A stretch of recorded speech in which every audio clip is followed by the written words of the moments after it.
Pero claro, la vida del artista en nuestro medio es compleja. No es que no se pueda vivir del arte, pero cuesta mucho. Claro. Ya cuesta mucho. Es un tema de supervivencia. Sí, generalmente sobrevives porque además también el conseguir los apoyos, el financiamiento es difícil.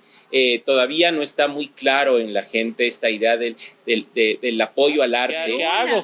Hay que armar la mega obra y ahí armé una obra que se llama Sueños de Revolución, que es igual, habla de la masacre, pero un poco desde los personajes populares, desde qué pensaba la caserita del 1810. Y era justo los previos antes de que se desate la de San Quintín. Claro. Y termina la obra con la masacre. La área que recorres, pues pasan cosas, vas conociendo personajes y hay un personaje que es como el hilo conductor y que es un petimetre. ¿Ya? ¿Qué es un petimetre? El petimetre es el ancestro del chuyaquiteño. Ya es una palabra compuesta, es una palabra de origen francés que viene de petit maître y que se usaba mucho en el siglo XVIII y que hablaba de los, era como de los hombres de clase media que querían aparentar lo que no eran, que querían...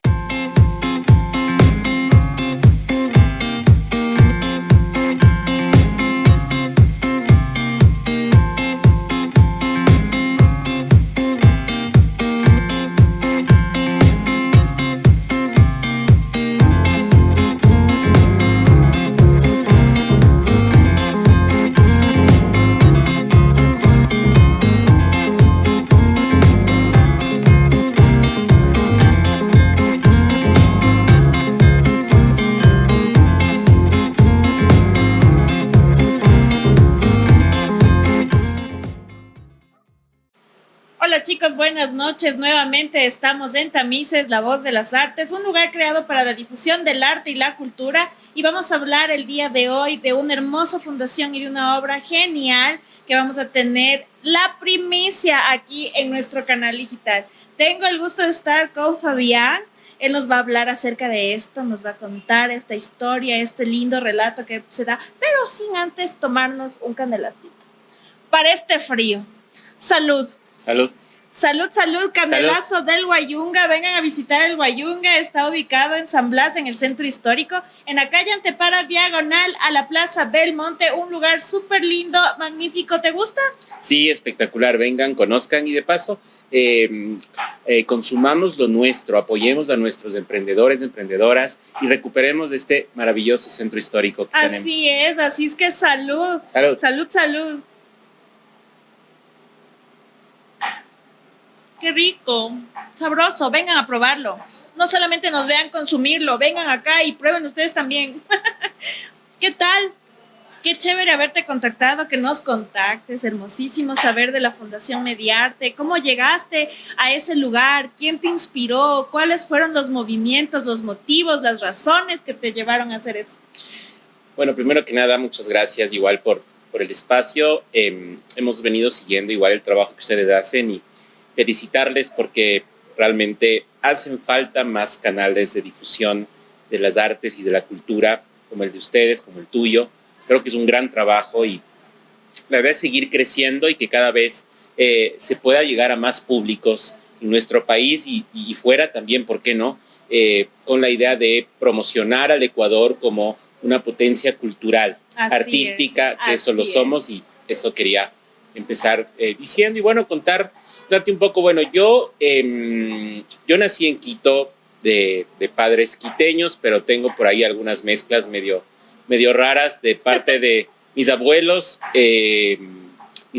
Bueno, mi abuelo materno y mi abuelo paterno eran guayacos de origen, mis abuelas en cambio eran quiteñas, pero por ahí en la familia del lado materno de mi papá, por ahí hay unas mezclas medio de Francia y de Alemania incluso. Entonces creo que de alguna manera eso fue nutriendo mi vida, porque me permitió ir interesándome desde muy chico en todo el tema de la historia, en todo este tema de conocer de dónde vengo, de mis ancestros. Luego tengo por el lado de mi madre, mi abuela, ella migró a Venezuela en los años 50, cuando mi madre era muy pequeña, tenía unos 9 años. Y mi madre prácticamente hizo una vida en Venezuela de más de 30 años. Entonces, claro, cuando ella decide en un punto de su vida regresar al Ecuador, a su país al que ella nunca olvidó y aquí tenía toda su familia, aquí conoció el amor, conoció a mi padre y ahí empieza otra historia. Ahí nací yo. Pero digamos que todo eso ha marcado un poco mi vida y ha hecho que de alguna manera siempre me haya interesado y me haya gustado y me haya apasionado mucho el tratar de entender esas historias que vienen desde mis padres. De parte de padre, además tengo unas tías que han sido también inspiración para mí y lo siguen siendo, que han sido unas grandes lectoras. Y entonces también por ese lado siempre me inculcaron esta idea de la lectura, de aprender, de conocer.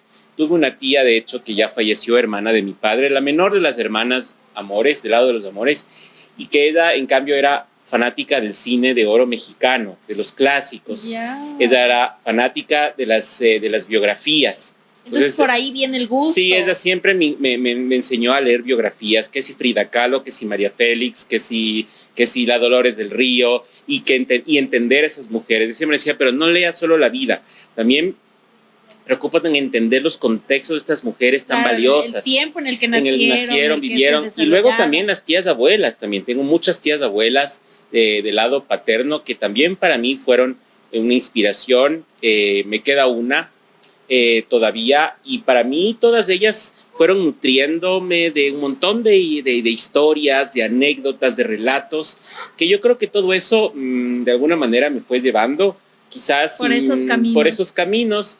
Aparte, en el caso de mi madre siempre fue una cinéfila. Recuerdo que a los 7 años me llevó al Cine República, no sé si recuerden los que nos estén viendo. Los que sean muy jóvenes no, pero los que sean de mi generación se acordarán. El Cine República a ver Mujeres al borde de un ataque de nervios de Pedro Almodóvar. ¡Ay, qué lindo! Y imagínate llevar a un niño de 7 años a ver Pedro Almodóvar. Pedro Almodóvar, sí. O sea, te trauma para siempre y desde entonces... Traumado con el cine. No, desde entonces me traumé con el cine y con Almodóvar.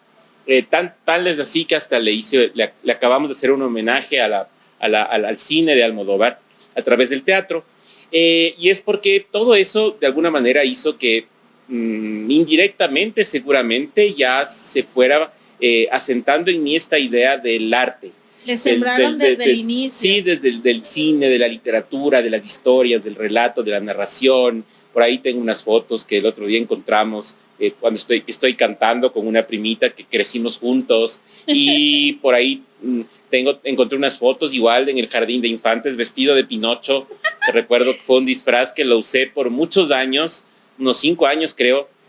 Muy chiquito y creo que me encantaba, o sea, para mí ponerme ese traje y salir a farandulear en algún evento del jardín, para mí creo que era una cosa increíble. Y entonces yo creo que todo eso de alguna manera fue haciendo que en mí hubiera esa curiosidad. Ahora cuando ya me tocó estudiar algo serio. Ahora sí, póngase serio. Claro, hay que estudiar algo serio, y recuerdo que ya en el colegio yo seguí sociales. Además, en el colegio mismo también ya andaba metido en vainas también. Siempre andaba metido en vainas. Primero revoltoso. Vainas subversivas. Siempre fui subversivo, revoltoso por el lado de mis padres. Ahí sí los dos me inculcaron las ideas subversivas, medio izquierdosas, medio que la revolución es posible y qué sé yo. Pero el tema es que ya estando en el colegio, un profesor pues un día dijo, vean, ¿saben qué? No estudien leyes porque hay muchísimos abogados, demás también. Doctores hay muchos también. Este país hay profesiones del futuro. Y él me decía, oye, ¿por qué no estudias turismo? A ti te iría súper bien. Veo que te gusta mucho la lectura, que te gusta contar historias. ¿Por qué y no? hablar y por qué no? Claro, ¿y por qué no te haces guía? Y decía, pero yo ni siquiera sabía, o sea, qué era exactamente un guía que hacía. Pero bueno, me fui a Venezuela de viaje en ese año. Ya estamos hablando de hace 25 años, más, casi unos 30 años. Y cuando regresé del viaje, llegué y dije, bueno, quiero entrar a turismo. Ahí buscando, me inscribieron y dije, ya, probemos. Y bueno, nunca me imaginé que esa iba a ser la profesión a la que le iba a dedicar toda la vida. Después que me gradué como guía, tuve la oportunidad, un día llega una tía a visitarme, una de estas tías maravillosas que tengo, con un recorte periódico chiquitito que decía, importante museo de la ciudad, busca guías. Wow. Cuando yo leí eso dije, oye, estaba acá, Directo al museo. voy a presentar mi currículum, pero yo leí que decía importante Museo de la Ciudad. Yo estudié, me maté estudiando no sé cuántas semanas el Museo de la Ciudad. El yo Museo dije, de la yo Ciudad, pensé claro, que era el claro, Museo de ibas la al Ciudad. Museo de la Ciudad. Me fui al Museo de la Ciudad a ver varias cosas. Y yo ahí ni siquiera había hecho pasantías, yo hice pasantías. De hecho, hice pasantías en Fundación Guayasamín, en el Museo del Banco Central, etcétera. Y estudié, me preparé, luego el día que indicaba el recorte que había que ir a entregar el currículum, fui a un edificio por aquí cerca en San Blas, que no tenía idea de qué era, no había un letrero, nada, sino un señor que receptaba carpetas. Dijo, bueno, déjanos aquí tu carpeta, te llamaremos. Al final me llamaron, di unas pruebas, y cuando voy a dar las pruebas me enfrento que no ha sido el Museo de la Ciudad, sino Sí, que era ¿no? el Museo del Banco Central. Ah, ya. Oye, pero o sea, qué información claro, tan pequeñita. Claro, y fue como que, bueno, yo hice pasantías ahí y ahora voy a dar pruebas para trabajar en este museo que nunca me imaginé.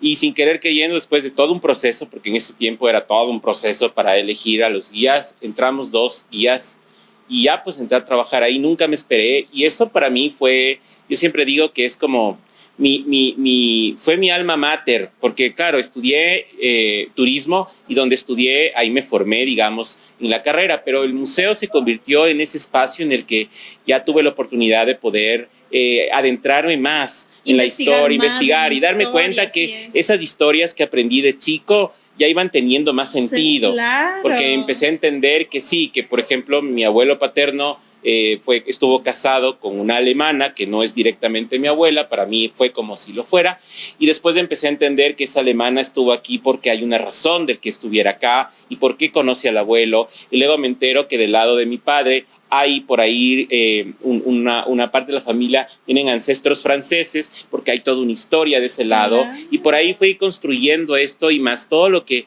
el museo me ofreció durante 10 años de mi vida, me hizo que me apasionara mucho por la investigación histórica. Así empecé. Y por ahí ya como al año de estar trabajando ahí, un grupo de chicos practicantes de la Universidad Central me dicen un día, oye Fabi, ¿por qué no hacemos algo chévere por Fiestas de Quito? ¿Por qué no hacemos unos personajes y le damos vida al museo? Historias, claro. Y yo le presenté el proyecto a mi jefa dijo, sí, qué bonito, pero ármame algo chévere, no sé qué, no sé cómo. Pero obviamente ella tenía que presentar esto al jefe máximo, en ese tiempo era el director cultural, y el director cultural dijo, ¿sabes qué? No. El museo no es para eso. No, este es del Sacrosanto Museo Nacional, aquí no va a venir este guambrito a querer cambiar este lugar, ¿no es cierto? Donde está la historia sacra del país, aquí no hay chance. De hacer burla ni parodia. Claro, no se puede. Nada. Y no me dejaron. Al año siguiente sale este director cultural y entra otro director cultural con el que ya nos habíamos conocido previamente en unas reuniones, no sé qué. Con más onda. Y cuando él llega, lo primero que hace es, me llama a la oficina, me dice, a ver, hablemos. ¿Tú quieres hacer teatro? Sí. Bueno, arma el proyecto, pero bien hecho. Dime, ¿cuánto necesitas? Yo consigo los fondos y armemos un proyecto bien hecho para estas fiestas de Quito. ¡Ah, qué bacán! Y ahí por cosas de la vida le conocí a Irina Verdesoto, una de las, para mí, de mis referentes y maestras teatrales, que es profesora de la Facultad de Artes en la Central, y la conocí por casualidad y ahí nos hicimos amigos y le dije, oye, ¿no quieres dar un taller de teatro? ¿Dónde? En el museo, yo te consigo el chance. Y fue como mi primera vez ya con una profesora, ya entendiendo un poco qué es esto del teatro, claro, el oficio del actor, poniendo ya un poquito de contexto, digamos.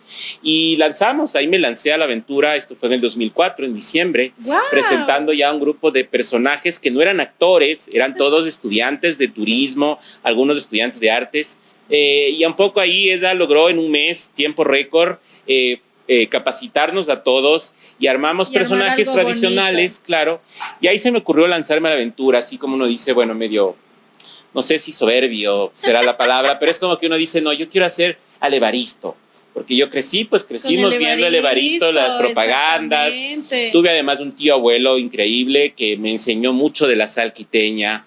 Y entonces con él aprendí mucho también de mi parte ecuatoriana de mi vida.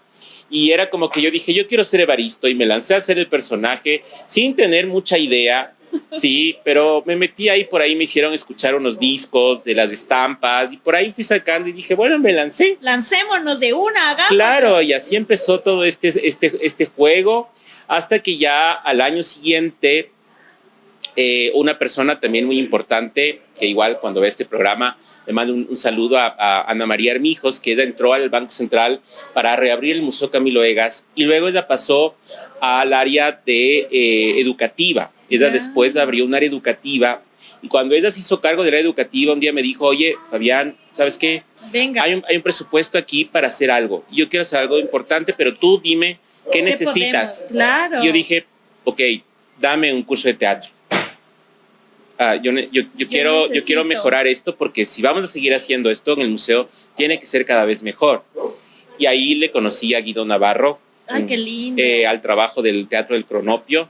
Claro, y estuvimos sí. Casi un año de un curso que además era súper fuerte porque cerrabas el museo y directo ya te esperaba el Guido o su equipo, que fueron geniales, el Cocolo también un tipazo, y ya pues ahí fue que ya ahí me enamoré del todo y dije, ok. El Cronopio es la casa de las casas, o sea, ahí aprendes porque aprendes como el Malayerbo, o sea, sí, son instituciones importantes y así fue como que ya pues, me lancé al ruedo y desde ahí ya empecé a hacer como, ahí se me ocurrió ya hacer una obra, la primera obra teatral que se llamaba Sueños de Libertad, que hablaba de la masacre de los patriotas del 2 de agosto. Igual, ninguno era actor, eran todos practicantes con unas ganas locas de hacer cosas locas y que además me acolitaron. Y júntense conmigo. Sí, de hecho llegamos a ser un grupo muy lindo, muy lindo. Igual por ahí, si ven el programa, igual les voy a compartir para que vean este programa y recuerden, porque fue muy chévere la época y esa fue una obra que la presentamos en el auditorio del museo, que es un auditorio chiquito. Mi jefe estaba de vacaciones. Y nos robamos las llaves. Claro, y ella ya me había autorizado, estaba todo listo, pero se me ocurre, como la idea es que narramos todo lo que pasó antes, durante y luego de la masacre de los patriotas, pero se me ocurrió, para hacer el cierre, no dejar solo en la masacre, sino qué pasó luego de la masacre. Yo decía, bueno, debo buscar un personaje que pueda contar el desenlace de todo esto y que haga como una reflexión final.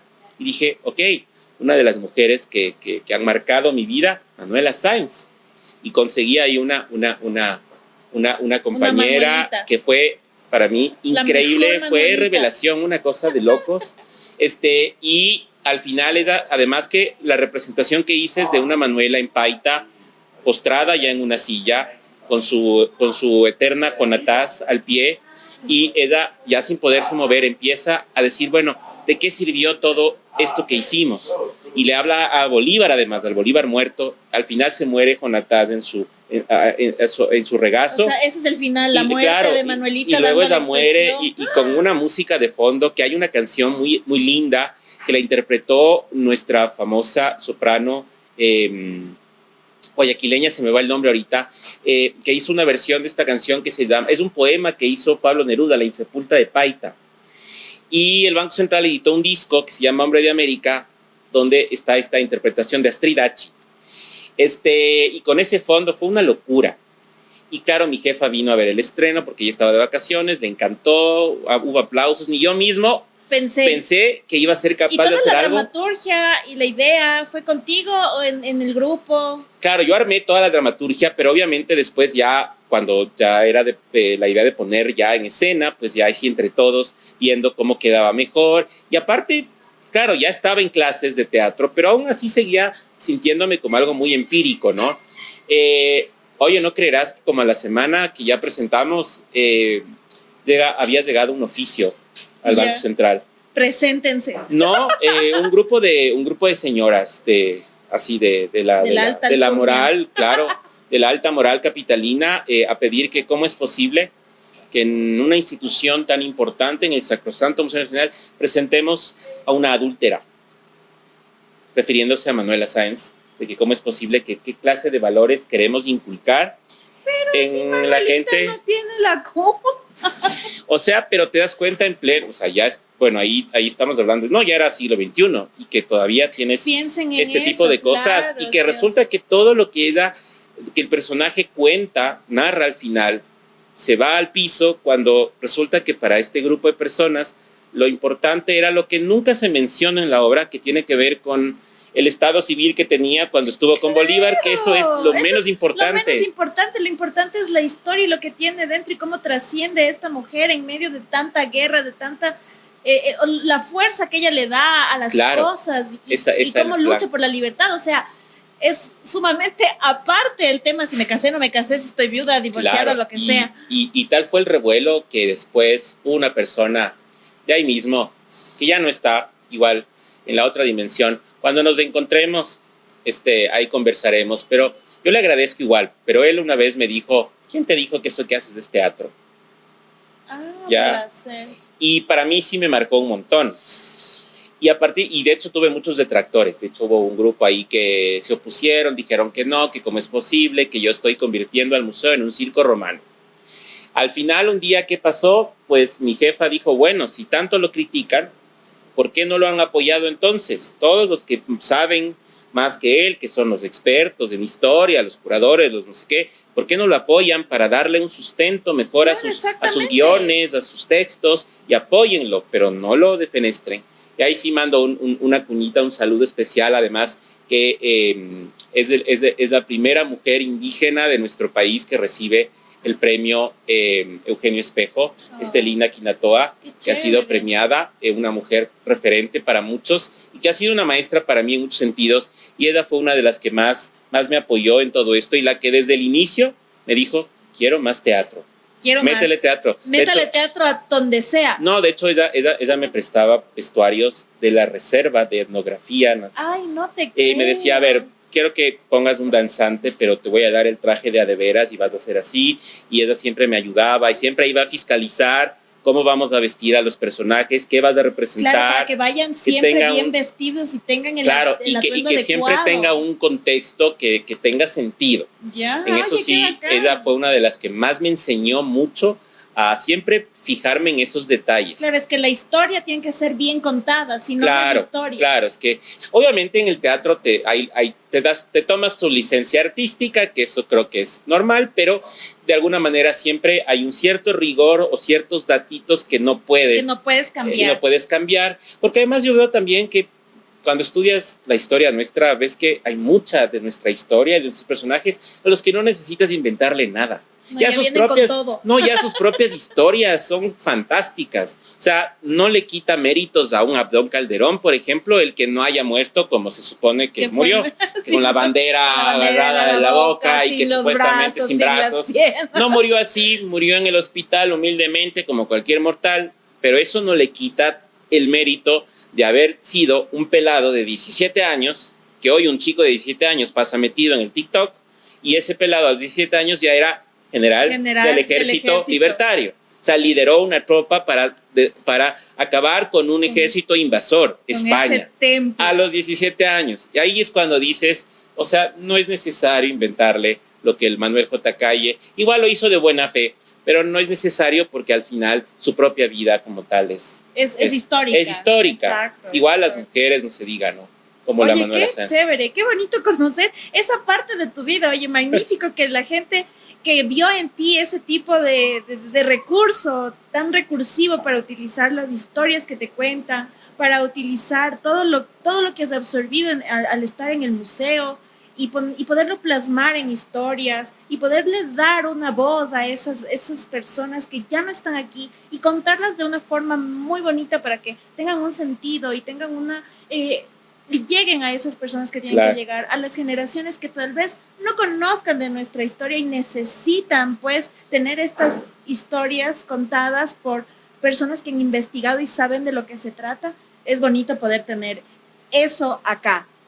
Sí, claro, bueno, como me haces de acuerdo, una anécdota igual. El museo era muy conocido porque hay una momia, ya la momia Cañari. Claro.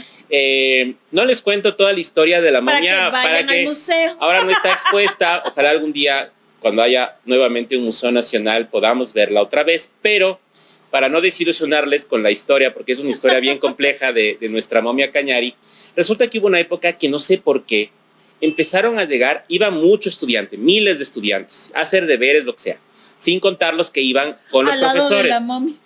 Pero resulta que hubo una época en la que empezaron a llegar muchos pelados que iban supuestamente porque les habían dicho que en el museo vive un duende y que le han visto al duende.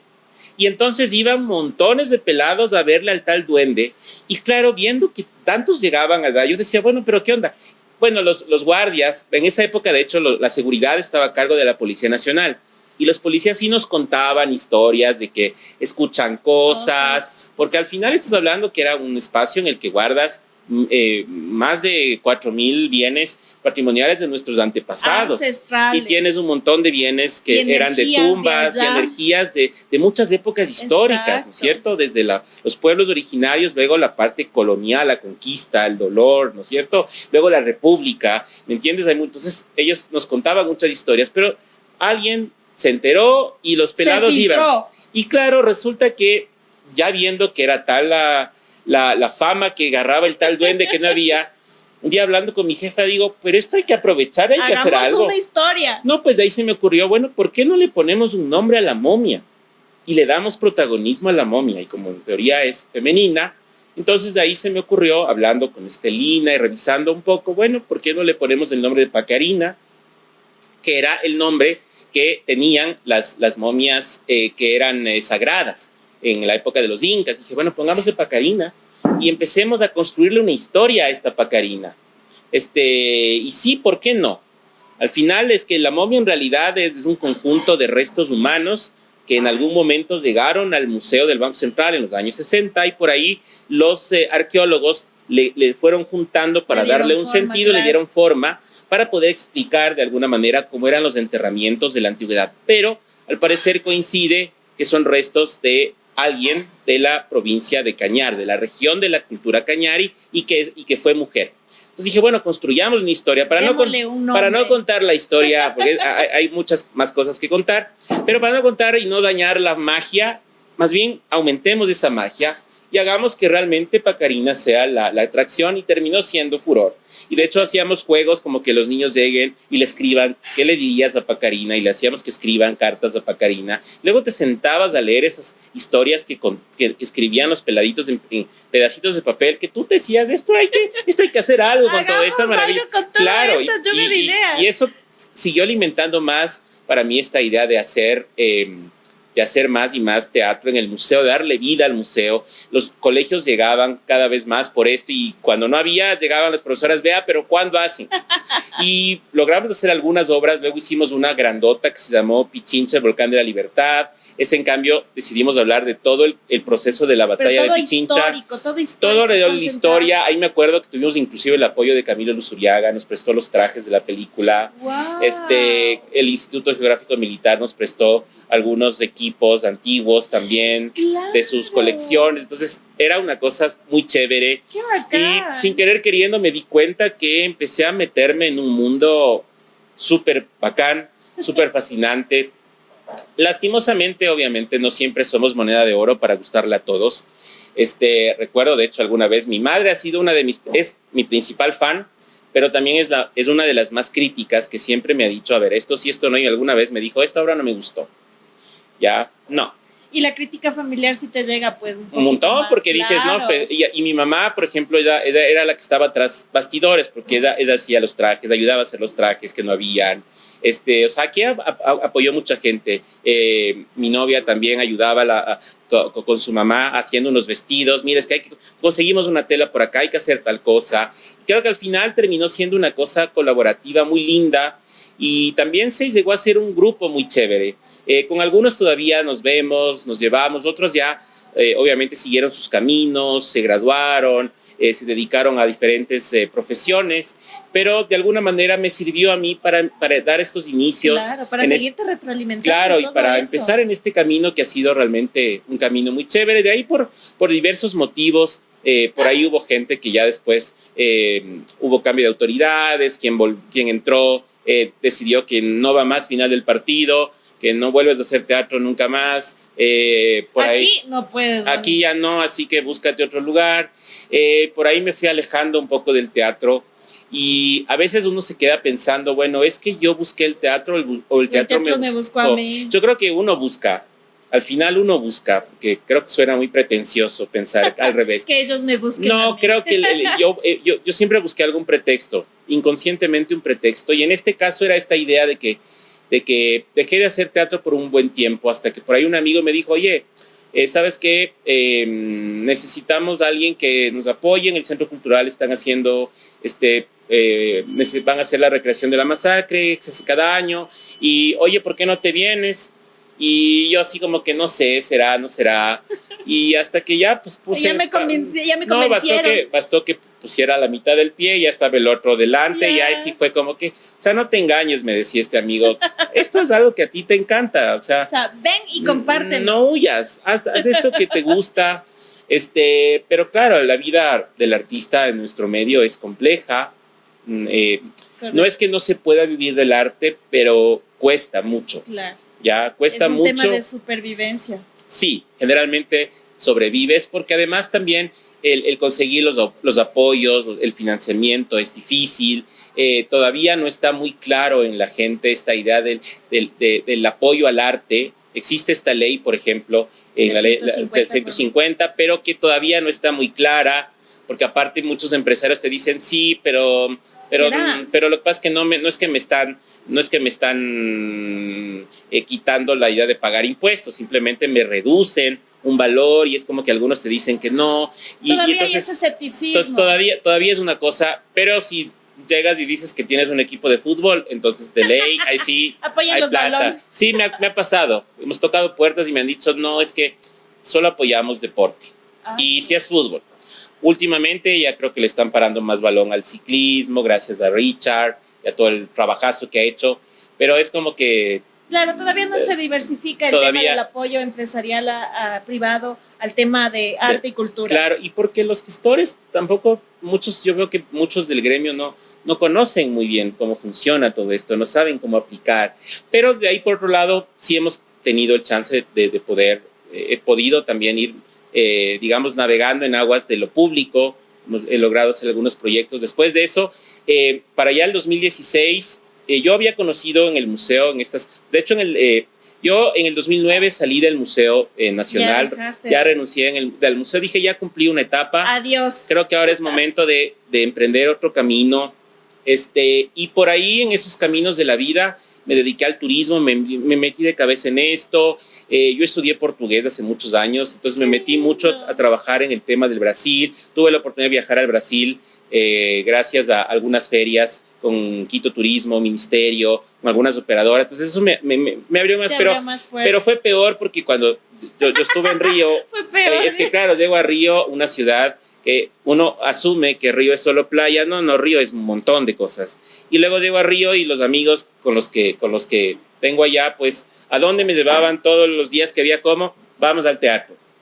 Peor, pues, o sea, la vida teatral es una locura. O sea, tú estabas destinado para el teatro. No, y por ahí coincidió un viaje que era el Festival de Cine de Río. Peor todavía, porque tienes funciones gratuitas, otras muy baratas, y hay un montón de cosas. La ciudad se mueve alrededor de todo esto, y claro, es una de las mecas de la producción audiovisual en Latinoamérica, entonces imposible no llenarte de eso. Por ahí tuve el chance también de ir a Sao Paulo, peor todavía, donde tienes todos los días tienes miles de cosas, entonces dices, o sea, ¿a qué rato duerme esta gente? Todo bombardeado de arte y cultura. Y entonces después de eso dices, no puede ser, o sea, ¿qué estoy haciendo? Necesito explotar todo lo que vi. Luego en el 2016, en el 2014, recibo una llamada de Estelina Quinatoa que me llama un día y me dice, ¿qué estás haciendo? ¿Dónde andas? A los años que no sé de ti. Le digo, bueno, son las 7 de la mañana, le digo. Estoy, de hecho, ¿por qué me haces madrugar? Estoy en cama.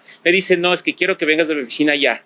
Le digo, bueno, dame hasta las 9 que alcanzas a llegar, porque hasta arreglarme y salir corriendo, pero ven a hablar. Total, llego, en ese tiempo ella era subsecretaria de Memoria Social, y me dice, bueno, quiero que vuelvas, hagamos un equipo de trabajo chévere, hay que poner en valor el museo, está abandonado, hay que volver a reactivar todos los espacios museísticos, hay que hacer muchas cosas, y no fue fácil porque al final había todo un trámite del Ministerio de Cultura, etcétera. Al final logré entrar nuevamente en el 2014, y para mí como volver, después de ya algunos años, fue como que wow.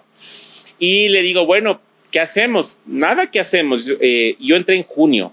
Me dice, bueno, ¿qué quieres que haga primero? Nada. Teatro, obvio. ¿Y para cuándo? Para agosto. El Ya, 2 de agosto apúrate. tiene que haber. Dije, no, ¿cómo se te ocurre? No tengo ni elenco, no tengo nada. Ahí conocí a mis 3 compañeros que eran los guías del museo, a los que les mando un abrazote enorme.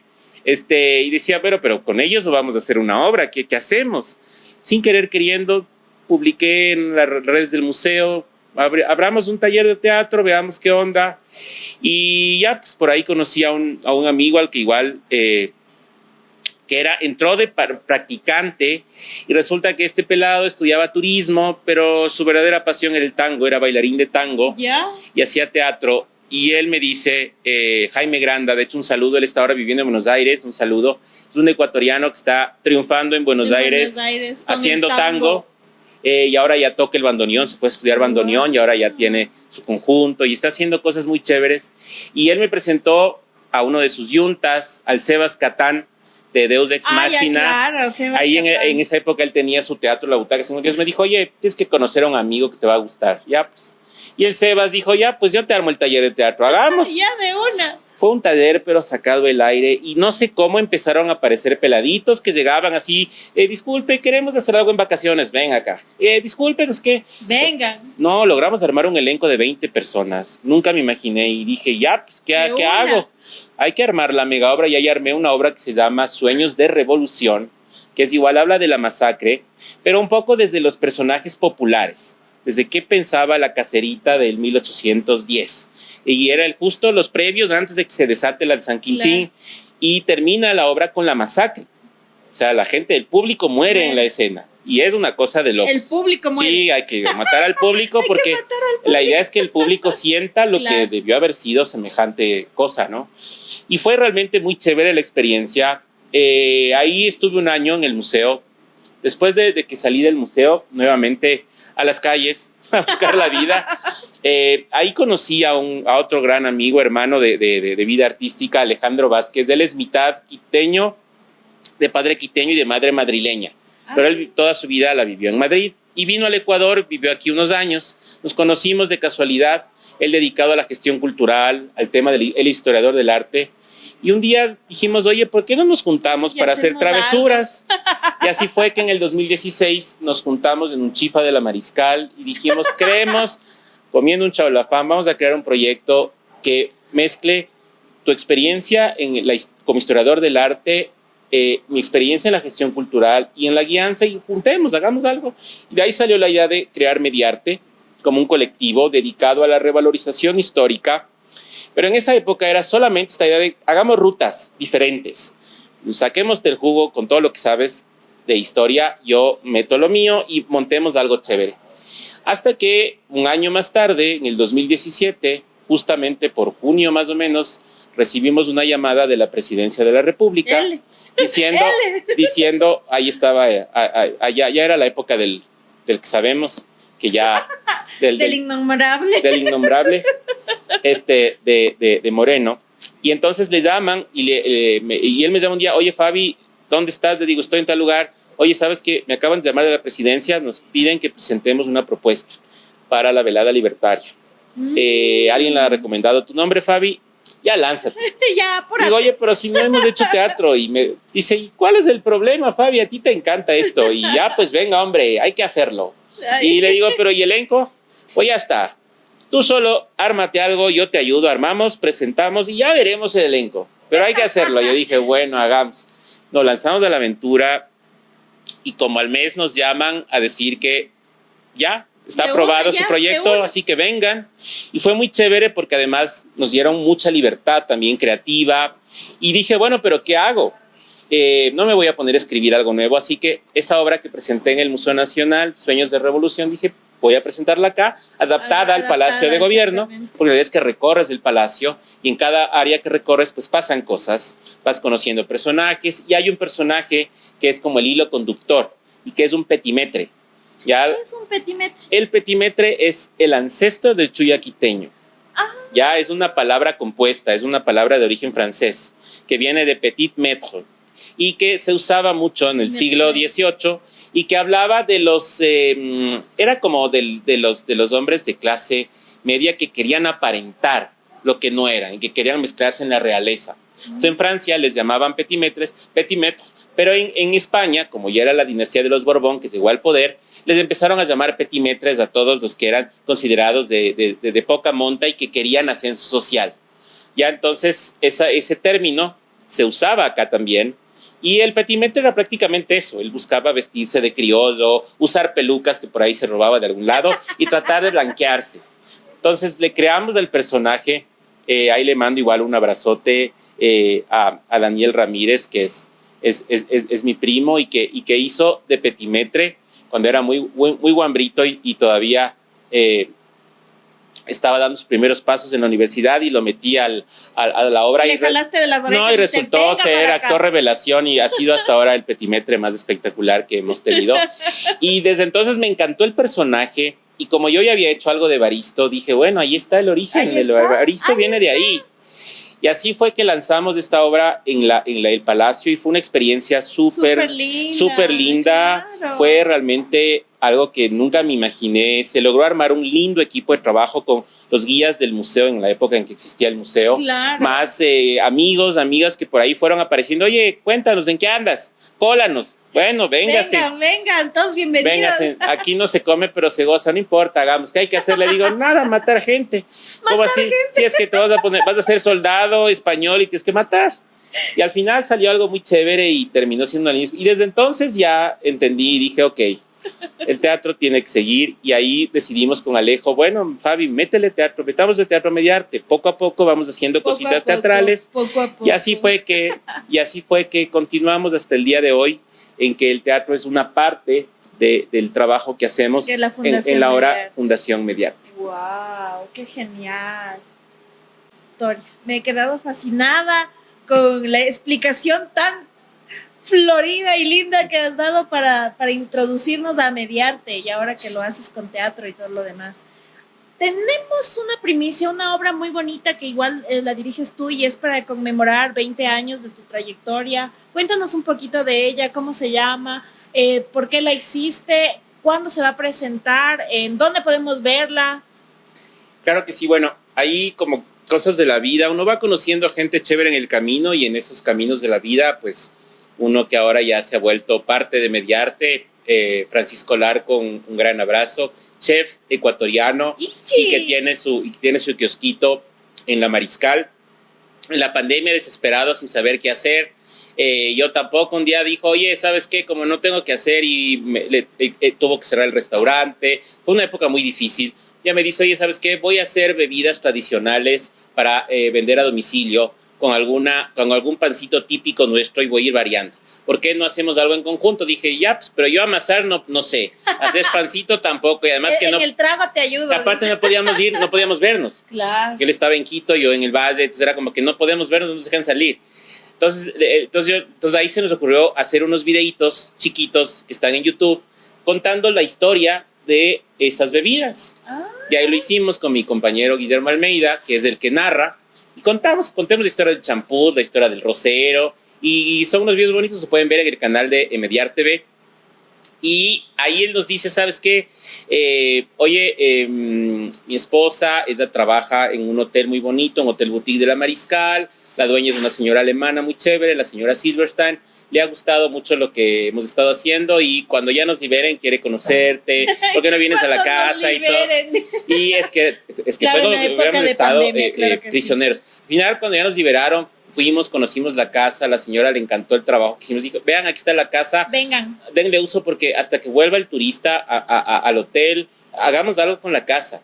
Entonces ya, pues ahí empezamos a hacer unos videos que los pueden ver también, que se llama Encuentros Mediarte, reuniendo amigos de las artes, igual así para conversar un poco, de todo un poco, y cocinar con el Pancho, y ver qué sale, y salió algo muy bonito. Y fue a partir de ahí que empezamos a ver la manera de cómo hacer que la casa, además de seguir siendo hotel, sea un centro cultural también. Y así fue que empezamos a hacer algunas obras, empezamos a hacer obritas pequeñas, recitales, y luego nos lanzamos ya con una obra que fue muy linda, que hicimos hace 2 años ya, El Espía, que habla de la historia de los nazis en el Ecuador. Wow. Y ahí nos inventamos una historia genial, y bueno, el espía, que es el protagonista, fue real. Y ahí trabajamos con la Negra Brunner. Y lo que hicimos fue que sea una obra inmersiva, donde no te vas y te sientas, sino que recorres la casa, en diferentes espacios pasan cosas y eres parte de la obra. Y así fue como creamos esta otra obra que se llama Añoranzas, que salió de una idea del Colegio Alemán. Por ahí nos contactó el Colegio Alemán hace algunos años y nos dijeron, vean, ¿por qué no vienen a presentarse? Queremos que alguien cuente leyendas para los chicos. Yo dije, bueno, yo no cuento leyendas, pero puedo armar algo bonito. Y nos lanzamos a hacer una obra sobre Humboldt en el Colegio Alemán. En el Colegio Alemán. Así lanzados, dije, ya con todo. Ya fue una experiencia lindísima. Igual mi compañero Daniel Mejía, que nos está viendo, se va a acordar porque él hizo de Humboldt. También lo hizo que los pelados creían que era alemán de verdad. Después nos dijeron, vean, ¿por qué no hacen otra cosa? Y ahí lanzamos esta de Añoranzas, que habla un poco del Quito de antaño, de los años 40, y que mezcla un poco las leyendas con el misterio y con la música tradicional y con las tradiciones. Y entonces, habiendo presentado esto y viendo que fue un bonito resultado, decidimos volver a lanzar esta obra, pero lo hicimos como un remake. ¿Ya? Y en esta ocasión nos colabora una gran artista, a la que mando un abrazo gigantesco, Carmita Rosales, una gran cantante ecuatoriana de origen ibarreño, con una importante trayectoria y que ha sido bailarina, actriz también, mucho tiempo, y siempre ha estado pendiente de nosotros, es una de las fans de Mediarte. Siempre dice, vean, ya hagamos cosas, ya déjense de tonteras, hagamos cosas. Y entonces ahí dijimos, bueno, juntemos a Carmita con su hermosa voz, con su talento, y le fuimos haciendo algunos arreglos a la obra que la vamos a presentar como La Gloriosa. La Gloriosa. Y que tiene que ver mucho con un hecho histórico que marcó también un antes y un después en la historia contemporánea del Ecuador, que es la Revolución de la Gloriosa del 44. Y además participan dos de nuestros personajes más icónicos, que son el Salerio González, porque luego de haber hecho Evaristo, llegó un día en que dije, no puedo seguir haciendo Evaristo, porque además hay Ernesto Albanijo, esto es todo un tema, además que por un profundo respeto que le tengo a Evaristo, es de Evaristo y siempre será él, nunca habrá un segundo Evaristo, ni de lejos. Entonces empecé a buscar cómo crear un personaje que pueda tener algo de él, y ahí se me ocurrió crear a Salerio González, que viene de la sal quiteña, por eso Salerio González, y que además recoge un poco tanto de Evaristo como de mi tío abuelo que te contaba, del tío Pancho, que en mi familia todos lo recordamos. De hecho ya falleció él, falleció la esposa, y me heredaron del archivo de fotografías de la historia familiar, que todavía estoy tratando de clasificar y armar y tratar de aprender más de la historia. De este lado él fue pintor, también un gran pintor toda su vida, que no trascendió más allá, pero fue un gran artista. Entonces yo de él aprendí mucho de estas historias, también de la sal quiteña. El hombre para pegarse un baile era buenazo. Entonces yo dije, bueno, con todo esto, dije, voy a armar este personaje. Y luego creé otro llamado Liberio Flores, que en cambio dije, hay que buscarle el pana, pues, pero el Zarzosa no puede ser. Entonces busquemos otro. Dije, Liberio, que sea un periodista además, porque el periodista va a tener esta idea de que él va a saber un poco más, para poner la nota un poco más seria dentro de este dúo dinámico. Y así nació esta obra. Y ahora con Carmita, en cambio, ella va a representar a una misteriosa mujer que va a aparecer en la oscuridad de la noche, en un lugar que fue un lugar muy icónico del Quito de los años 40, el famoso Murcielagario. Para los que no conozcan, googleen un poquito, y si no, vengan a la obra para que conozcan qué era el Murcielagario, un lugar que funcionaba en una casa en La Ronda, era un lugar clandestino donde pasaban cositas y se reunía gente muy importante. Ahí se reunieron literatos, políticos, músicos, y decidimos, bueno, ¿por qué no recrear esta atmósfera de aquel lugar? Aprovechando también el contexto histórico de la Gloriosa y más la voz increíble de Carmita, bueno, armemos esta historia, demos de más fuerza, y así es como nació la idea de esta obra, La Gloriosa. ¡Wow! ¡Qué lindo! Se oye fantástico. ¿Dónde, cómo y cuándo la podemos ver? Sí, la obra es en la Casa Silverstein, está ubicada en la calle Wilson, entre Reina Victoria y Juan Leumera. Esto va a ser el 5 y 6 de diciembre a las 7 de la noche. Y los que estén interesados pueden contactarse con las redes sociales de la Fundación Mediarte, en Instagram, en Facebook también, y ahí con todo gusto les podemos dar la información para que nos contacten y puedan hacer sus reservas. Igual ya estaremos subiendo post de la información para que puedan adquirir su entrada, ir, verlos, conocerlos, estar ahí. Y pues, ¿por qué no disfrutar de estas historias maravillosas que tienen para contarnos? ¡Qué fantástico poder escucharte! saber que, chuta, tienes ese montón de historias que contar y esas son para contarles. Gracias. Como que me dejas así como que, wow, yo no lo sabía, pero no, hermosísimo, bacanísimo poder conocerte, saber que tienes esta facilidad para hablar, esta facilidad de crear historias, aparte de conocer la historia y poderlo hacerlo muy bien. Muy bonito. Sigan las redes de Mediarte, vayan, conózcalos, sigan sus trabajos en YouTube, en Instagram, Facebook, estos pequeños sketches dándonos información súper buena de nuestras historias, leyendas, contándonos sobre nuestros personajes acá en nuestra ciudad. Lindísimo todo. Así es que vayan y googleen, vayan y síganos a nosotros también, que somos un medio que trabaja para la difusión del arte y la cultura. Ya les vamos a dejar el flyer para que puedan ver la obra, cómo la pueden conseguir, la dirección, fechas, horas exactitas para que estén ahí y puedan ir a ponerse listos para escuchar esta hermosa obra y esta hermosa cantante que vamos a tener ahí. Claro que sí, igual muchísimas gracias y felicitaciones una vez más. Este es un lindo espacio, Tamices de las Artes, igual en este lugar increíble. El Wayunga Rooftop.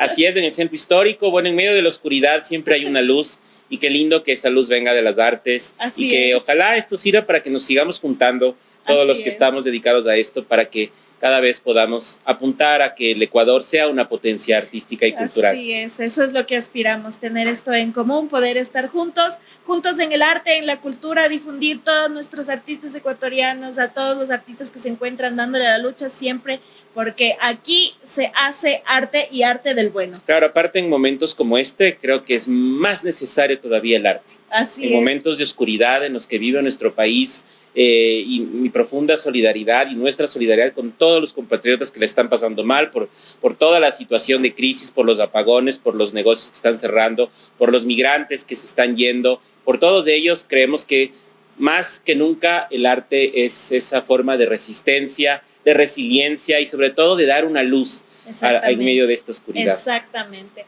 Esto fue Tamices, la voz de las artes, un lugar creado para la difusión del arte y la cultura. Agradecemos por conocer más sobre Mediarte, saber quiénes son, de qué están hechos y pues vayan y síganlos también.